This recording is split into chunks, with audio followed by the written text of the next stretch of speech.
17 বছরেরও বেশি সময় পর যুক্তরাজ্য থেকে দেশে ফিরছেন বিএনপির ভারপ্রাপ্ত চেয়ারম্যান তারেক রহমান। বাংলাদেশ সময় রাত 8টার পর লন্ডনের বাসা থেকে বিমানবন্দরের উদ্দেশ্যে রওনা দেন তিনি। বিমান বাংলাদেশ এয়ারলাইন্সের একটি ফ্লাইটে আগামীকাল বৃহস্পতিবার বেলা 11:55 তার ঢাকার হজরত শাহজালাল বিমানবন্দরে অবতরণ করার কথা। সংশ্লিষ্ট সূত্রে জানা গেছে, তারেক রহমানের স্ত্রী ডাক্তার জোবাইদা রহমান, কন্যা ব্যারিস্টার জাইমা রহমান সহ আরও বেশ কয়েকজন তার সফর সঙ্গী রয়েছেন। কাল দুপুরে বিমানবন্দরে নামার পর দলের জ্যেষ্ঠ নেতারা তারেক রহমানকে স্বাগত জানাবেন। এরপর তিনি 300 ফিট রাস্তায় সংবর্ধনা স্থলে যাবেন। সেখানে অপেক্ষায় থাকা নেতাকর্মীদের ধন্যবাদ ও কৃতজ্ঞতা জানিয়ে দেশবাসীর উদ্দেশ্যে বক্তব্য দেবেন তারেক রহমান। এরপর বিএনপি চেয়ারপারসন খালেদা জিয়াকে দেখতে এভার কেয়ার হাসপাতালে যাবেন তিনি। সেখান থেকে বিমানবন্দর সড়ক হয়ে গুলশান 2 নম্বরে বাসভবনে যাবেন তারেক রহমান।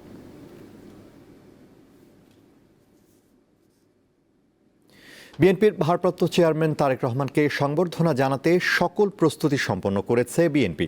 এজন্য রাজধানীর পূর্বাচলে 300 ফিট সড়কে বিশাল মঞ্চ তৈরি করা হয়েছে। 48x36 ফুট মঞ্চের উচ্চতা 8 ফুট, থাকবে এলইডি স্ক্রিন। সমাবেশ ঘিরে মঞ্চ প্রস্তুতের পাশাপাশি নেওয়া হয়েছে বাড়তি নিরাপত্তা ব্যবস্থা। এলাকা জুড়ে বসানো রয়েছে নিরাপত্তা চৌকি, থাকবে 1000-এরও বেশি সিসি ক্যামেরা। পুলিশের পাশাপাশি কাজ করছে সেনাবাহিনী। বিএনপির আশা, 50 লাখেরও বেশি মানুষের ভালোবাসায় সিক্ত হবেন তারেক রহমান। নেতাকর্মীদের ঢাকায় যাতায়াতের সুবিধার্থে 25 ডিসেম্বর 10টি রুটে 20টি স্পেশাল ট্রেন ভাড়া করেছে বিএনপি।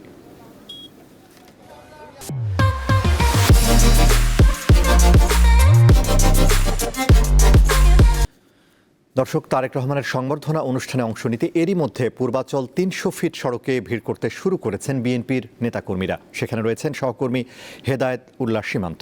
সরাসরি যোগ দিচ্ছেন তিনি। হেদায়েত, তারেক রহমান ফিরে আসে, নেতাকর্মীদের মাঝে কি কোনো পরিবর্তন দেখতে পাচ্ছেন? কি বলছেন তারা, আমাদের জানাবেন।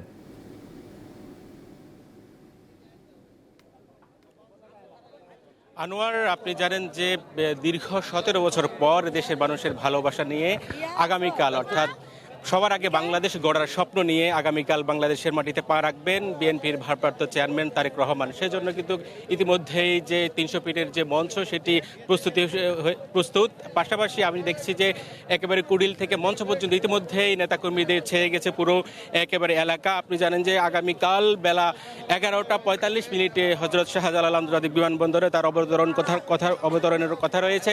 এর আগে তিনি সিলেটের ওসমানী আন্তর্জাতিক বিমানবন্দরে 1 ঘন্টা বিরতি নেবেন, তারপরে কিন্তু ঢাকায় অবতরণ করবেন। তারপরে কিন্তু তার প্রিয় মাতা বেগম খালেদা জিয়ার কাছে যাওয়ার কথা ছিল, কিন্তু নেতাকর্মীদের ভালোবাসার কারণে কিন্তু তিনি 300 ফিটের যে অভ্যর্থনা মঞ্চ করা হয়েছে সেখানে তিনি আসবেন। এখানে নেতাকর্মীদের উদ্দেশ্যে তিনি বসে বক্তব্য দিবেন। তারপরে কিন্তু তিনি এভার কেয়ারে যাবেন। এভার কেয়ার থেকে তিনি গুলশানের বাসা যাবেন।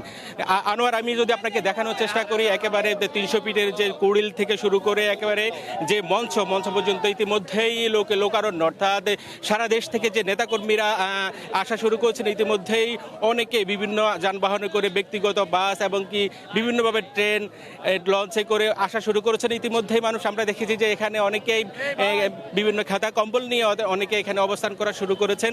পাশাপাশি আপনি কালকে দুপুর নাগাদ কি অবস্থা হবে ঢাকা শহরের, আমরা যদি এখন যে আজকে রাতে নেতাকর্মীদের এমন উপস্থিতি আমরা আপনাদের মাধ্যমে দর্শকরা দেখানোর চেষ্টা করি। একেবারে উচ্ছ্বসিত, অর্থাৎ নেতাকর্মীরা তারেক রহমানের যে 17 বছরে যে তাকে দেখতে পায়নি, তার বক্তব্য সরাসরি শুনতে পায়নি, সেই নেতাকর্মীরা সারা বাংলাদেশ থেকে তারা ছুটে এসেছেন ঢাকায় তার সরাসরি একটি বক্তব্য শোনার জন্য।